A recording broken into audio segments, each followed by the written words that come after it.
छत्तीसगढ़ के बलरामपुर जिले में हुई मां बेटी और बेटे की नृशंस हत्या ने पूरे राज्य को शतबद्ध कर दिया। इस भयानक हत्याकांड ने न केवल समाज में व्याप्त अविश्वास और लालच को उजागर किया, बल्कि प्रेम और रिश्ते की कमजोरियों पर भी सवाल खड़े किए। यह कहानी है झाड़ फूक के बहाने पनपने अवैध संबंधों, खंडित रिश्तों और भयावह साजिश की, जिसने एक ही परिवार की 3 जिंदगियां छीन ली। हत्या का यह मामला इतना जघन्य और सोचने पर मजबूर कर देने वाला है कि इसे सुनकर हर कोई सन्न रह गया। गांव के आसपास झाड़ फूक करने वाले और मुख्तार का आना जाना पीड़ित परिवार के घर अक्सर होता था। इस दौरान मुख्तार और परिवार की मुखिया कौशल्या के बीच नजदीकियां बढ़ी। यह नजदीकियां बाद में एक अवैध संबंध में बदल गई, लेकिन कहानी यही खत्म नहीं होती है। मुख्तार का छोटा भाई आरिफ भी इस परिवार के संपर्क में आया और उसकी नज़र कौशल्या की 16 वर्षीय बेटी मुस्कान पर पड़ गई।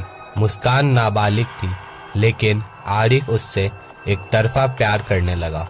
उसे उम्मीद थी कि मुस्कान उससे शादी करेगी, लेकिन जब मुस्कान ने शादी से इनकार किया तो यह प्रेम घृणा में बदल गया। आरिफ को शक था कि मुस्कान का किसी और लड़के के साथ प्रेम संबंध है। दूसरी ओर मुख्तार को गुस्सा इस बात का था कि आरिफ अपने घर पर ध्यान देने के बजाय मुस्कान और उसके परिवार पर पैसा खर्च कर रहा था।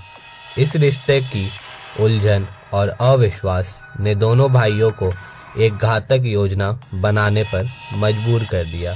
दोनों भाइयों ने तय किया कि मुस्कान और उसके परिवार को खत्म कर दिया जाएगा। यह फैसला एक घातक मोड़ साबित हुआ, जिसने 3 मासूम जिंदगियों को मौत के मुंह में ढकेल दिया।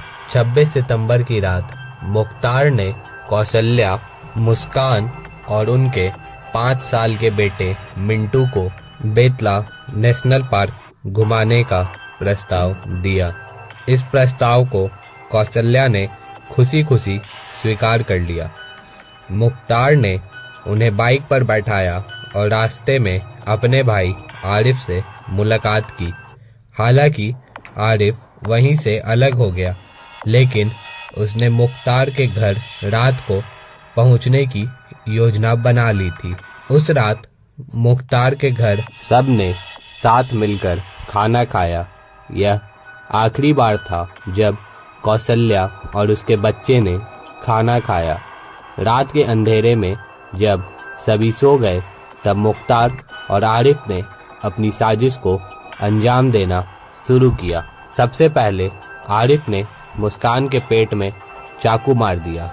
उसकी चीख सुनकर कौशल्या जाग गई, लेकिन इससे पहले कि वह कुछ समझ पाती, मुख्तार ने उसके सिर पर कुल्हाड़ी से वार कर दिया। मुस्कान और कौशल्या दोनों बेहोश हो गई। इसके बाद दोनों भाइयों ने उन्हें घर से बाहर निकाला और खेत के नाले में ले जाकर उनकी गर्दन पर कुल्हाड़ी से वार किया। इस भयानक मंजर का गवाह बना मासूम मिंटू।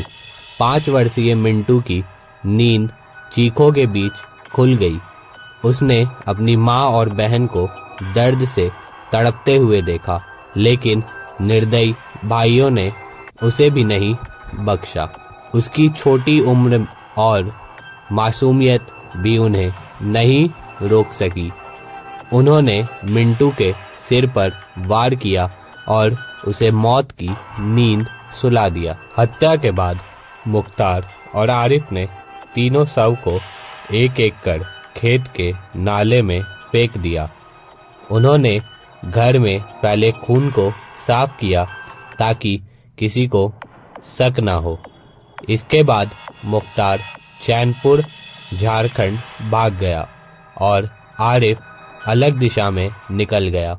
इस जघन्य हत्याकांड के बाद गांव में सनसनी फैल गई। जब तीनों शव नाले में मिले तो कुसमी थाना पुलिस ने तुरंत जांच शुरू की।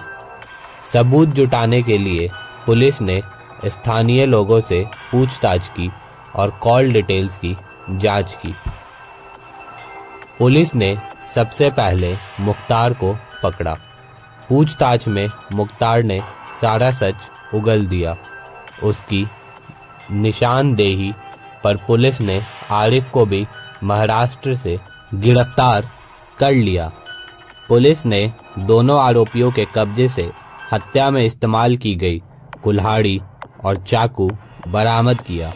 यह हथियार खून से सने हुए थे, जो उनके अपराध को पुख्ता साबित करने के लिए पर्याप्त थे। दोनों भाइयों को बलरामपुर कोर्ट में पेश किया गया। कोर्ट ने उनके खिलाफ भारतीय दंड संहिता की धारा 103, 238, 140 और 138 के तहत मामला दर्ज किया। उन्हें जेल भेज दिया गया और आगे की सुनवाई के लिए पुलिस ने उन्हें रिमांड पर लिया। यह मामला न केवल कानून व्यवस्था के लिए चुनौती बना, बल्कि समाज के लिए भी एक सबक है। यह दर्शाता है कि कैसे प्रेम, ईर्ष्या और लालच एक साथ मिलकर घातक परिणाम ला सकते हैं। बलरामपुर का यह गांव अब भी इस घटना के सदमे से बाहर नहीं निकल पाया है। मुस्कान की मासूमियत, मिंटू की नन्ही खिलखिलाहट और कौशल्या की ममता, सब कुछ खून और मौत की साजिश में खत्म हो गया। इस घटना ने एक बार फिर यह साबित कर दिया कि नफरत और लालच का रास्ता हमेशा विनाश की ओर ले जाता है। इस वीडियो में यहीं तक। और ऐसी नई नई क्राइम स्टोरीज के लिए हमारे चैनल को सब्सक्राइब और वीडियो को लाइक करना न भूलें। धन्यवाद।